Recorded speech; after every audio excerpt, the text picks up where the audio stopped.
मागील 6 महिन्याच्या पासून माननीय पोलीस अधीक्षक यांच्या मार्गदर्शनाखाली LCBची टीम व शिरूर पोलीस स्टेशन यांच्या संयुक्त विद्यमाने फार मोठ्या प्रमाणात कारवाई करण्यात आलेली आहे आणि आता अजूनही कारवाई सुरू आहे. त्याच्यामध्ये यापूर्वी 21 कोटीचं अवैध ड्रग्स जप्त करण्यात आलेलं आहे आणि त्याचबरोबर मागील 15 दिवसापासून जवळजवळ 4 MDच्या केसेस करण्यात आलेल्या आहे आणि एका गुन्ह्यामध्ये अजून आपण तपास चालू आहे. त्याची PC आरोपींची आज परत आपण वाढवून घेतो आहे. त्याची सविस्तर माहिती आपल्याला उद्या देण्यात येईल आणि ही कारवाई अशीच पुढे चालू राहील आणि हा आपला तालुका या विळख्यातून पूर्ण मुक्त करण्यासाठी आपला 100% प्रयत्न चालू आहे. साधारण मागील 1.5 वर्षापासून आपण 7 गुन्हेगारांवरती MPDA अंतर्गत कारवाई केली आणि त्यांना 1 वर्षासाठी अनुक्रमे अकोला, नागपूर आणि अमरावती या 3 जेलमध्ये त्यांना पाठवण्यात आलेलं आहे आणि MPDAच्या माध्यमातून गुन्हेगारीवर नियंत्रण मिळवण्यासाठी प्रयत्न चालू आहेत आणि त्याचा चांगला इम्पॅक्ट पडलेला आहे. त्याच्यामुळे इतर गुन्हेगारांवर वचक बसून ते गुन्हेगारीपासून प्रवृत्त होऊन चांगल्या मार्गाने इतर कामधंदे करण्यास त्यांनी सुरुवात केलेली आहे. मागील 1.5 वर्षापासून 16 आपण अवैध शस्त्र जप्त केलेले आहेत की ज्याचं प्रमाण इतर पोलीस स्टेशनपेक्षा सर्वात जास्त आहे. आपल्याला लागून असलेले पारनेर श्रीगोंदा तालुका किंवा नगर जिल्हा याच्यामुळे बऱ्याच गोष्टी या ठिकाणी वावर होतो किंवा आढळून येतात. त्याच्यावर आपण कारवाई करून ती शस्त्र जप्त केलेली आहेत आणि ज्यांनी त्यांना दिली आहेत त्यांनाही आपण आरोपी केलेला आहे आणि ह्याच्यापुढेही अशा प्रकारची कारवाई आपण चालू ठेवणार आहोत. याच्यापूर्वी आपण 37 बुलेट सायलेन्सवर जे फटाके वाजवतात किंवा आवाज करतात कर्कश यांच्यावर बुलडोझरद्वारे कारवाई केलेली आहे. ते सर्व जमा करून त्यांचे नाश केलेले आहेत आणि याच्याही पुढे आपण सरासरी दिवसाला 30 ते 35 हजारचा MV ॲक्टप्रमाणे कारवाई करून दंड आकारत असतो. आणि ब्लॅक फिल्मिंगचं जर म्हणाल तर मागील आठवड्यापासून आपण त्याच्यावर कारवाई सुरू केलेली आहे. याच्यापूर्वी फक्त आपण दंडात्मक कारवाई करत होतो.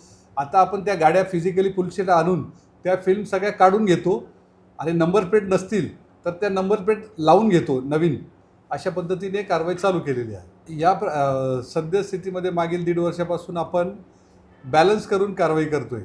म्हणजे गुन्हेगारीवर आपण बऱ्यापैकी वचक ठेवला आहे प्रिव्हेंटिव्ह कारवाई करून. उदाहरणार्थ आपण 16 तडीपार केले आणि 7 MPDA केलेले आहेत आणि जवळजवळ 4000च्या वर इतर 110 प्रमाणे किंवा 107 प्रमाणे कारवाई केलेल्या आहेत. म्हणजे जास्तीत जास्त प्रिव्हेंटिव्ह कारवाई करून तसंच माननीय पोलीस अधीक्षक साहेबांची जी योजना आहे गुन्हेगारी दत्तक योजना त्याद्वारे पण प्रत्येक गुन्हेगार हा ज्याच्यावर 2पेक्षा जास्त किंवा 5पेक्षा जास्त गुन्हे आहे हा प्रत्येक पोलिसाला दत्तक दिलेला आहे आणि तो त्यांची व्यवस्थित माहिती अपडेट ठेवतो आणि त्यांचा मागोवा घेत राहतो आणि त्याला सुधारवायचा प्रयत्न करतो किंवा त्याची गुन्हेगारी नियंत्रण आणण्यासाठी प्रयत्न करत असतो. अशा प्रकारे सामूहिकरित्या काम चालू आहे. सर, शिरूरचा सगळ्यात मोठा प्रश्न आहे ट्रॅफिकचा.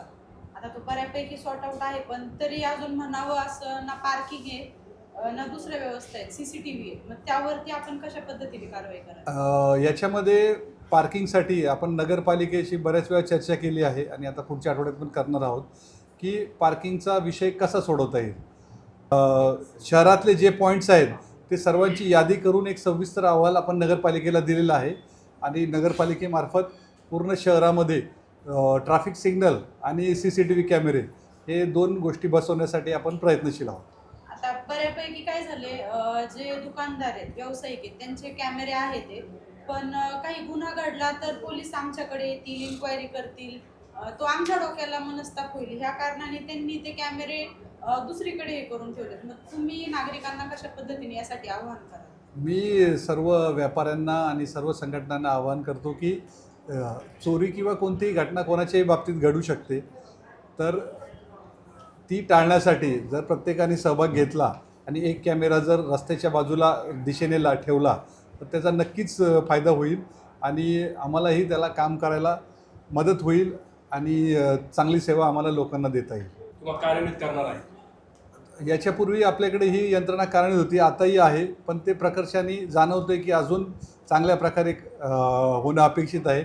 त्यासाठी अतिरिक्त मनुष्यबळ देऊन चांगल्या प्रकारे सेवा देण्यासाठी आम्ही प्रयत्न करत आहोत. याच्यामध्ये आपण यापूर्वी मिटिंग घेतल्या होत्या सर्व चौकी लेवलला आणि सर्वांना ग्राम सुरक्षा दलामार्फत पेट्रोलिंग करण्यासाठी आपण सर्वांना काठ्या दिल्या होत्या आणि शिट्ट्या दिल्या होत्या आणि यंत्रणा चालू होती. तरी पण हे प्रमाण काही कमी झालेलं नाही आहे.